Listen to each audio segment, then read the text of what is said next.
안녕하세요. 요즘 비즈니스 세상 돌아가는 걸 보면요. 네. 진짜 뭐랄까, 마치 여러 개의 체스판을 동시에 두는 그런 기분이에요. 정말 복잡하죠. 한쪽에서는 AI가 막 게임의 룰 자체를 바꾸고 있는데 또 다른 쪽에서는 소비자 마음을 얻으려고 온갖 새로운 전략이 쏟아져 나오고요. 맞습니다. 정말 정신 바짝 차리지 않으면 어디로 가야 할지 길을 잃기 딱 좋겠더라고요. 그래서 오늘 저희가 여러분을 위해 아주 흥미로운 자료 뭉치를 하나 들고 왔습니다. 오, 어떤 건가요? 기술부터 소비재, 헬스케어, 심지어는 지정학적 변화까지 지금 세상의 가장 중요한 흐름을 담아낸 글로벌 비즈니스 동향과 미래 전략 브리핑 문서입니다. 와, 거의 모든 분야를 다루는 거네요. 네.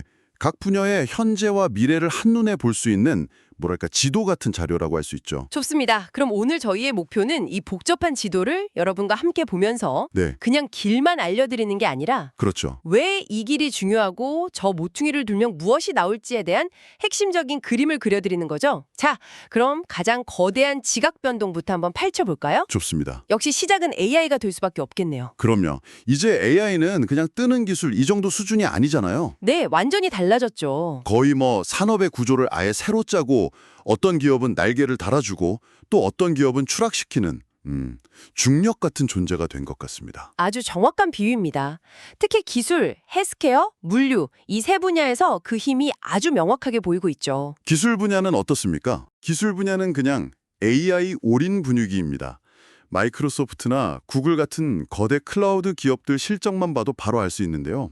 실적이요? 네, 마이크로소프트는 40%, 구글은 30% 중반대의 엄청난 클라우드 성장률을 보였는데 이게 다 잠깐만요. 40%요? 네, 40%요. 이게 다 기업들이 AI 모델을 훈련시키고 운영하느라 생긴 AI 워크로드 덕분입니다.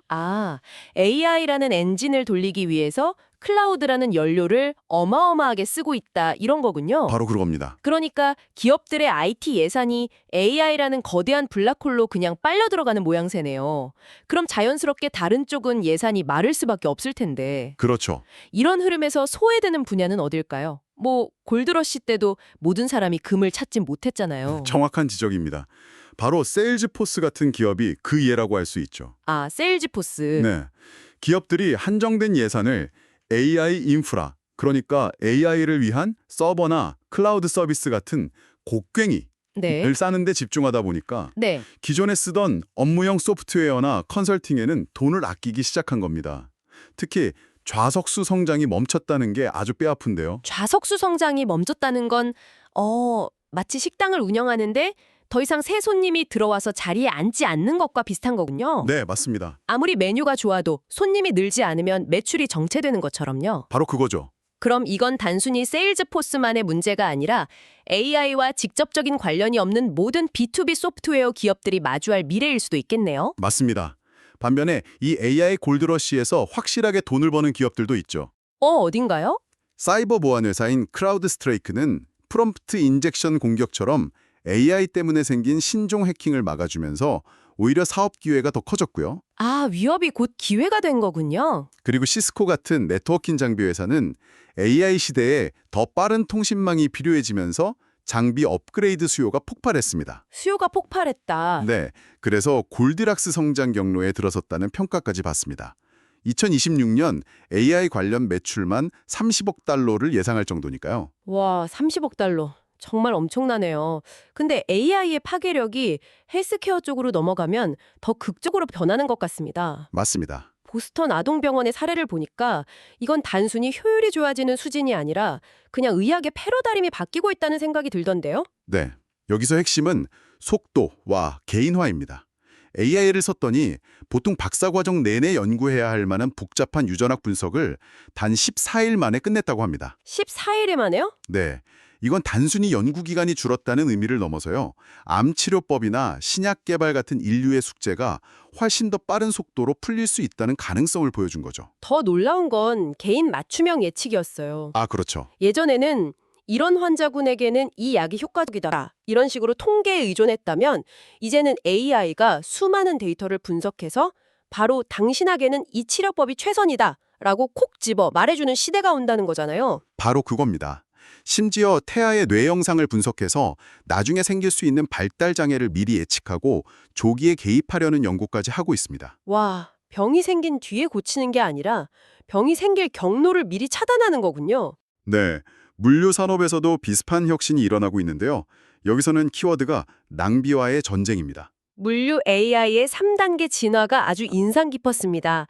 1단계는 단순 반복 업무 자동화, 2단계는 네트워크 최적화로 트럭이 빈 차로 다니는 걸 막는 거고, 그렇죠. 마지막 3단계가 정말 SF 같았어요. 물리적 AI, 즉 자율주행 트럭의 등장이요. 맞습니다. 사람은 하루 평균 6시간 정도 운전하지만 자율주행 트럭은 이론상 24시간 내내 달릴 수 있습니다. 아, 그럼 트럭 한 대의 가치가 예전의 서너 배가 될 수도 있다는 뜻이네요. 네, 이건 물류회사의 자산가치 평가 방식을 완전히 바꿔놓을 겁니다. 실제로 로스앤젤레스 항구에서는 포트 옵티마이저라는 시스템을 도입해서요. 배가 도착하기 40일 전부터 화물 정보를 미리 공유하고 있어요. 40일 전부터요? 네, 그래서 모든 자원을 최적으로 배분하는 거죠. 정보 공유만으로 엄청난 비효율을 잡아낸 겁니다. 지금까지는 AI처럼 눈에 보이지 않는 거대한 기술이 어떻게 산업을 바꾸는지 봤는데요. 네네, 근데 결국 모든 비즈니스의 끝에는 지갑을 여는 한 명의 사람이 있잖아요. 물론이죠. 과연 요즘 소비자들의 마음은 어떤 논리로 움직이고 있을까요? 자료를 보니까 양극화가 아주 뚜렷하더라고요. 네, 소매업계는 그 양극화된 소비자들을 잡기 위해 각자 다른 해법을 내놓고 있습니다. 콜스 같은 경우는 기본으로 돌아가자는 전략이에요. 기본으로 돌아가자. 네, 자체 브랜드를 강화하고 세포라와의 성공적인 파트너십처럼 확실한 것에 집중하는 거죠. 하지만 그 외의 분야에서는 여전히 고전하고 있습니다. 에버크롬비 앤 피치 사례는 더 흥미로웠어요. 아, 그건 정말 재미있죠. 밀레니얼 세대를 타겟으로 한 본 브랜드는 부진한데 Z세대를 겨냥한 자매 브랜드 홀리스터가 두 자릿수 성장을 하면서 회사를 먹여 살리고 있다는 점이요. 맞아요. 같은 회사 안에서도 세대에 따라 시배가 이렇게 갈리는군요. 그런가 하면 블루밍데일스는 아예 다른 게임을 하고 있습니다. CEO 올리비에 브롱은 최고의 브랜딩 투자는 오프라인 매장 투자라고 말해요. 오프라인 매장 투자요? 네, 매장을 단순히 물건 파는 곳이 아니라 자꾸만 가고 싶은 목적지로 만들겠다는 거죠. 아, 온라인이 줄 수 없는 경험과 감성을 오프라인에서 극대화하려는 시도군요. 정확합니다. 결국 블루밍데일스나 콜스나 모두 사람들이 기꺼이 돈을 쓰게 만드는 방법을 고민하는 건데 이건 우리가 매일 마주하는 외식 산업에서도 똑같은 숙제일 것 같습니다. 그럼요. 특히 요즘처럼 물가가 비쌀 때는 더 그렇죠. 외식업계야말로 소비자 계층 분화가 가장 적나라하게 드러나는 곳입니다. 고소득층에 가는 고급 레스토랑은 여전히 붐비죠. 네. 반면 퀵서비스 레스토랑들은 가격을 올렸다가 저소득층 소비자들에게 외면받고 꽤 고생했습니다. 아, 맥도날드가 그래서 그랬군요. 네, 맥도날드가 최근 달러 메뉴를 되살리고 스낵랩 같은 가성비 메뉴를 다시 내놓는 것도 잃어버린 고객들을 되찾기 위한 가치 제한의 재정립 인셈이죠. 비용 구조의 차이도 재미있는 포인트였어요. 소고기 값이 오르면 쉐이크쉑처럼 직영점이 많은 곳은 본사가 타격을 직접 받지만 그렇죠. 맥도날드 같은 프랜차이즈는 가맹점지들이 부담을 나눠지니까 본사는 상비적으로 안전하다는 거예요. 네, 그런 구조적인 차이가 있습니다. 마지막으로 소비재 시장에서 아주 재밌는 현상이 벌어지고 있습니다. 어떤 거죠? 바로 판마트의 라부부 인형 열풍인데요. 와, 이건 정말 신드롬 수준이더라고요. 어떻게 작은 인형 하나가 전 세계를 이렇게 들썩이게 만들 수 있는 걸까요? 여러 요소가 아주 절묘하게 맞아떨어졌습니다. 중국 경기 둔화로 큰 돈은 쓰기 부담스럽지만 작은 사치로 위안을 얻고 싶은 심리. 아, 작은 사치. 네. 그리고 K-팝 스타들의 SNS 인증샷으로 촉발된 글로벌 인지도. 또 뭐가 나올지 모르는 블라인드 박스 방식이 수집 욕구를 엄청나게 자극한 거죠. 사실 저도 저런 블라인드 박스의 유혹에 몇 번 넘어가 봤습니다. 하하, 그러셨군요. 원하는 게 나올 때까지 멈출 수가 없더라고요. 정말 중독적인 방식이에요. 맞아요. 근데 이런 유행은 또 금방 식지 않을까 하는 걱정도 드는데요. 물론입니다. 그게 가장 큰 리스크죠. 실제로 팜마트 주가는 급등했다가 30% 넘게 빠졌습니다. 아, 벌써요? 네, 소니 픽처스와 영화를 만들기로 했지만 장난감 원작 영화가 성공한 사례는 드물죠. 유행을 넘어 하나의 문화로 자리 잡을 수 있느냐가 관건이 될 겁니다. 자, 이제 시야를 더 넓혀서 개별 기업의 차원을 넘어선 거대한 도전과 기회들을 살펴보겠습니다. 네, 좋습니다. 헬스케어의 가장 큰 난제인 알츠하이머 치료제 개발부터 지정학적 병화까지 스케일이 확 커지네요. 네, 최근에도 안타까운 소식이 있었죠.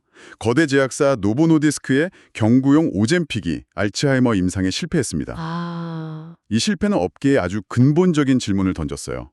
우리가 세운 가설 자체가 틀린 건가? 아니면 약이 약했던 건가? 하고 말이죠. 지금 나온 약들은 병의 진행을 약간 늦추는 수준인데 시장이 원하는 건 병을 치료하는 약물이니까요. 정말 어려운 문제네요. 하지만 이런 좌절 속에서도 혁신은 계속되고 있죠. 보스턴 아동병원의 BAR 시술법을 보고 정말 깜짝 놀랐습니다. 아, 그 시술법이요? 잠시만요. 환자 본인의 피를 써서 끊어진 인대를 재생시킨다고요? 이건 거의 공상과학 영화에나 나올 법한 이야기 같은데요. 네, 마사 모레이 박사가 개발한 가교 강화 전방 십자인대 복원술 BAR이라는 기술입니다. 네. 쉽게 말해서 다른 조직을 이식하는 대신에 환자 자신의 피를 흡수한 특수한 스펀지를 끊어진 인대 사이에 넣어주는 거예요. 스펀지요? 네, 그럼 그 스펀지가 다리 역할을 해서 인대가 그 다리를 타고 스스로 자라나 다시 연결되는 원리입니다. 와. 인체의 자연 치유력을 극대화한 거죠. 이미 FDA 승인까지 받았습니다. 와, 정말 대단하네요. 이제 시야를 글로벌 지정학으로 옮겨보죠.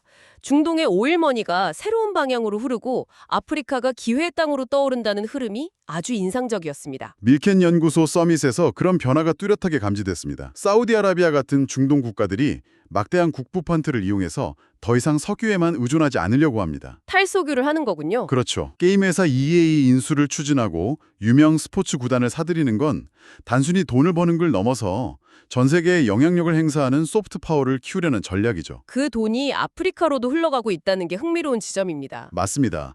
아프리카는 부채 문제도 있지만 동시에 세계에서 가장 빠르게 성장하는 잠재력 높은 시장이거든요. 네. 과거에는 미국의 원조에 많이 기댔지만 이제는 걸프 국가나 다른 새로운 파트너를 찾아 나서고 있죠. 글로벌 파트너십의 지도가 박히고 있는 겁니다. 이런 강대국들의 정책 변화가 작은 나라에 얼마나 치명적인 영향을 미칠 수 있는지 보여주는 사례로 레소토 이야기를 해주셨는데요. 아, 네. 미국의 아프리카 성장 기회법 AGOA라는 게 그냥 관세 혜택 정도가 아니었나 보네요. 네. 레소토 같은 나라에게 AGOA는 미국이라는 거대 시장에 진출할 수 있는 거의 유일한 생명줄이었습니다. 생명줄이요? 이 법 덕분에 섬유 산업을 국가 핵심 산업으로 키울 수 있었죠. 레소토 GDP의 11%를 차지할 정도였으니까요. 와, 그런데 이 법이 끝나고 고율 관세가 붙자 말 그대로 산업 전체가 붕괴 위기에 처한 겁니다. 이건 단순히 한 나라의 경제 문제를 넘어서 강대국의 정책 하나가 한 나라의 자립 기반을 흔들고 지정학적 판도까지 바꿀 수 있다는 걸 보여주는 무서운 사례군요. 정확합니다. 경제적 자립을 잃은 국가는 결국 다른 강대국의 영향력에 더 취약해질 수밖에 없으니까요. 자, 그럼 마지막으로 이렇게 정신없이 변하는 세상 속에서 살아남고 또 성공하는 기업들은 과연 어떤 생각과 전략을 가지고 있는지 살펴보겠습니다. 네. 파트너십과 장기적 비전이라는 키워드가 눈에 띄네요. 네. 예전과는 다른 형태의 파트너십들이 등장하고 있습니다. NBA 슈퍼 에이전트 리치 폴이 뉴발란스와 만든 클러치 애슬레틱스는 르브론 제임스 같은 슈퍼스타를 앞세우지 않아요.